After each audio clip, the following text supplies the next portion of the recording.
5 and 6, not before. Okay? They don't go with anything helpful for the patient. You know the shoulder pain, correct? You would have a lot of questions about the shoulder pain. These are the causes for shoulder pain.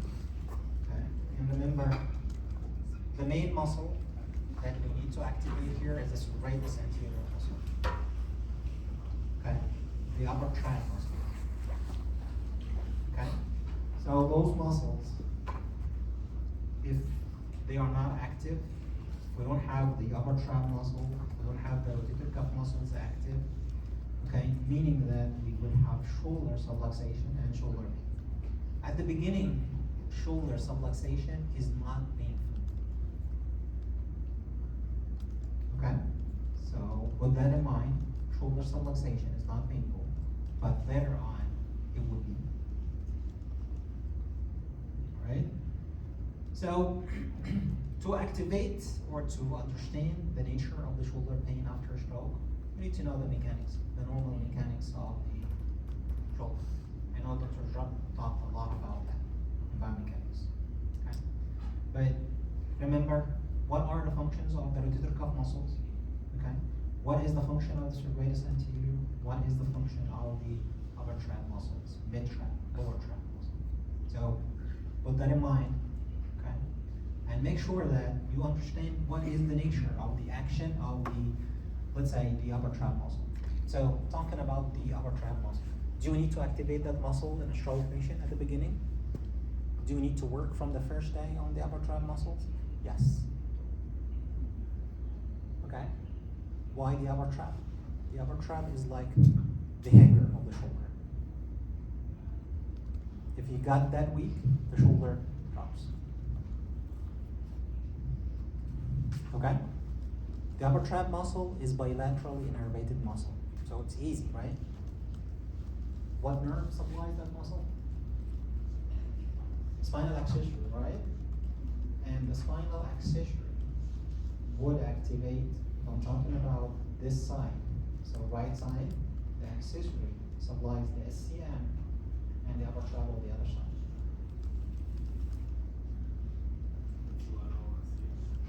Ipsilateral, I mean the percentages of the supply.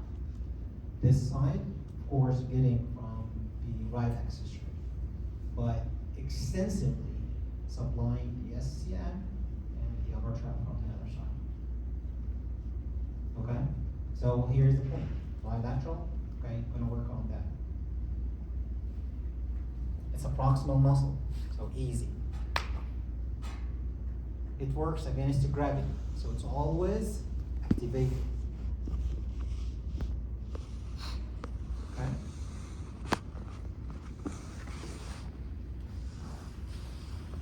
What else? Serratus anterior muscle. Serratus anterior muscle. It's out of synergy muscle. That's why it's hard. I gave you the easy one at the beginning, the upper trap, mid, lower trap to activate them. But the serratus is not that easy. It's not in synergy. That's why also it's hard. Rotator cuff muscles, all of them are doing external rotation except which one?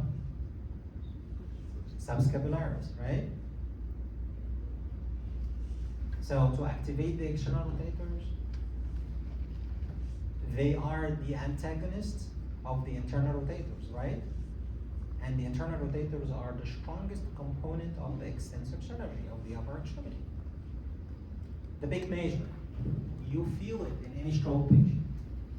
It's like a bang.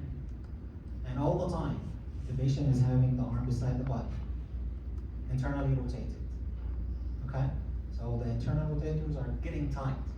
So it's not only weakness of the external rotators, no, the internal rotators are getting tight, and they are spastic, so more tightness.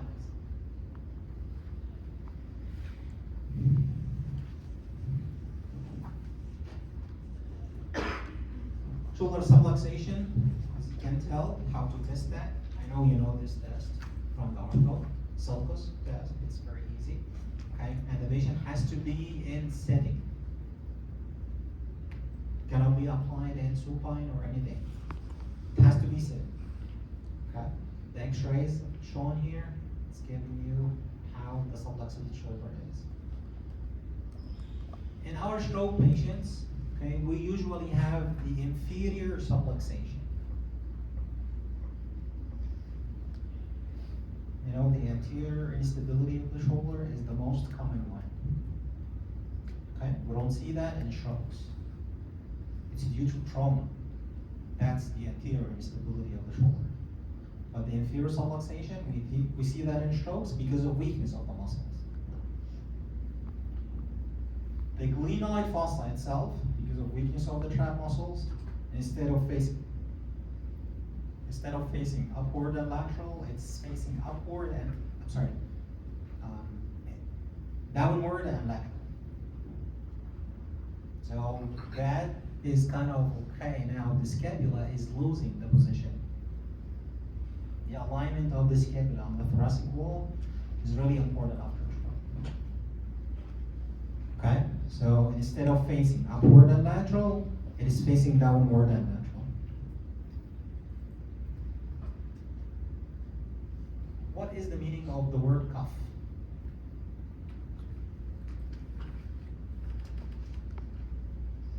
We say rotator cuff, right?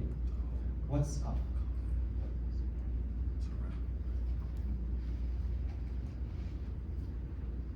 Like surrounding? Yes, something like you have a shirt. You call this cuff, right? This cuff prevents my hand from going in. So the cuff preventing the head of the humerus from sliding down. So the two functions of the rotator cuff are two functions. No other than the action of the separate muscles, external rotation, and for the three of them, internal rotation of one of them. The first one is the stability. That's why we said the cuff, right? The second one is what? Regulation of the inferior gliding and slide and rolling of the head of the humerus. Okay? So when you go back to this picture,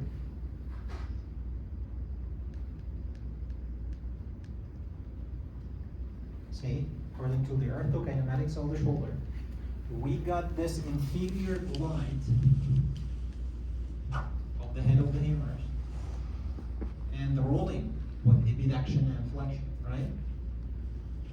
This is basically controlled by the rotator cuff.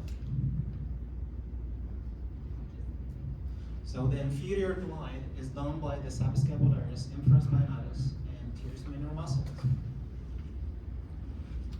Those muscles are really weak after stroke, except for this. Okay? So I mentioned upper trap, I mentioned serratus, and I mentioned the rotator cuff muscles.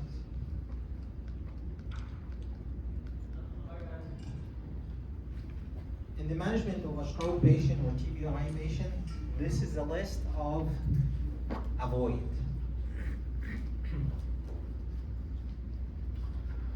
So we avoid those three types of transfer: chicken or drag lift, 2-person through the arm left, or the towel lift. This is number 2.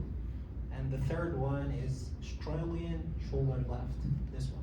So look at the shoulders of the patient on top of the patient arm of the caregiver, right? So we don't do those three. Okay, so management, handling the patient at the early stages, okay, you avoid those 3 times. Also, positioning the arm in this position is a problem. The first one, the first picture, left-hand side, okay? Having the arm this way. All our patients are in this position, right? Especially the acute setting. Okay? This tighten up the big major muscle, subscapularis. And the elbow is flexed. The forearm is pronated, right? So you're giving the patient, okay, here you go. You're gonna be in the hemiplegic back. Congratulations. So we avoid this, and we needed our patient to be here. Reflex inhibiting back. Slide abduction, external rotation of the shoulder, elbow extended, fingers and wrist extended. If you go to the first lab, okay, this is the position of the affected lower extremity. Okay, if the patient is side-lying without any pillow supporting the arm, the gravity would take it down and a subluxation may happen. Not only this, you could tell that the scapula is protracted, okay, with the gravity there, so more tightness of the big major muscle. This guy, my patient, the third picture, look at his arm.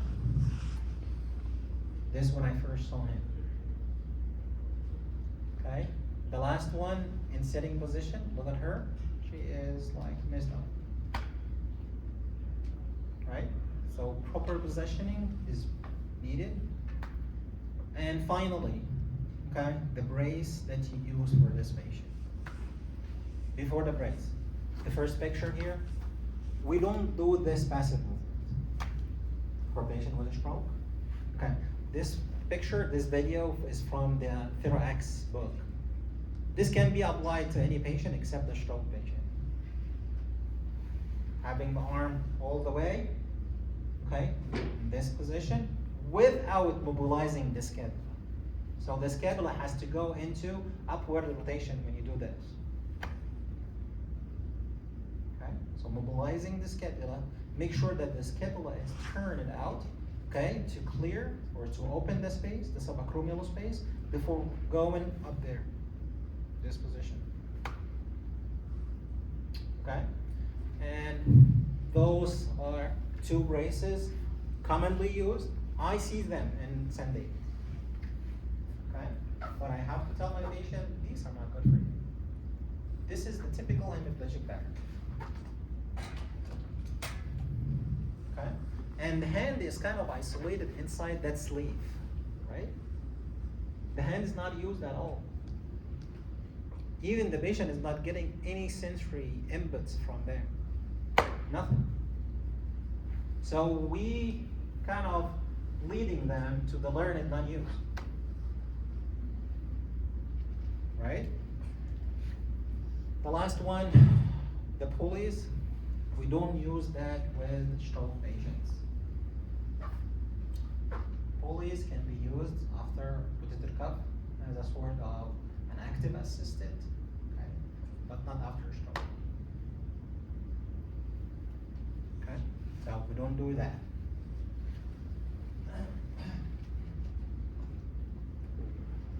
These are the proper positioning for our patients. Okay. When they are sitting, when they are.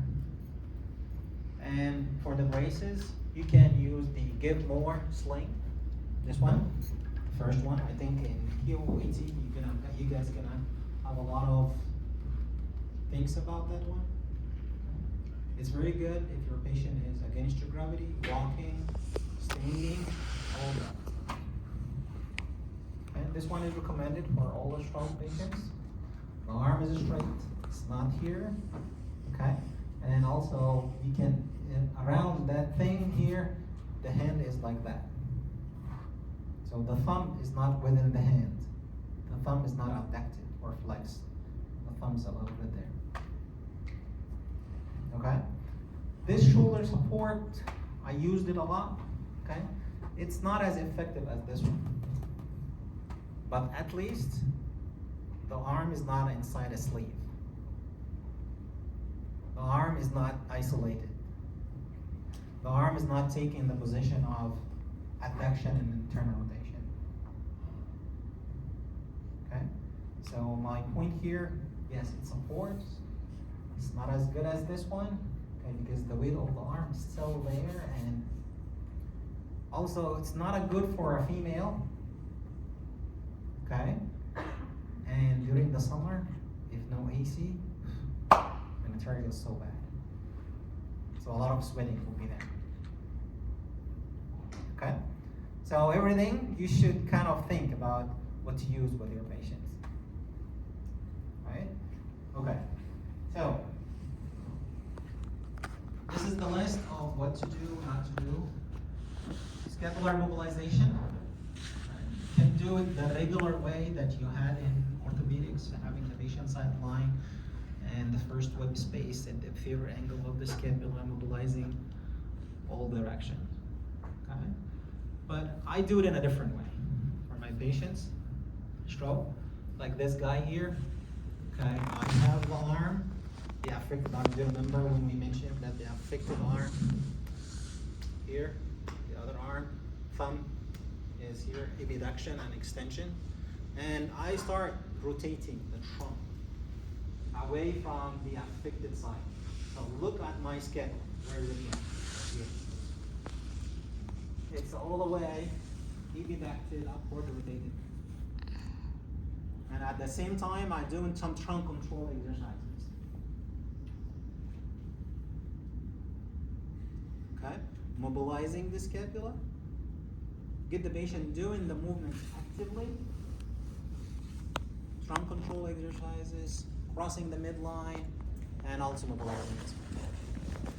This is a passive movement. Okay? This passive movement, I'm not saying it's wrong, it's okay to do it, but it's better to have the patient engaged, right? To have the patient in a gravity, against your gravity position. Okay?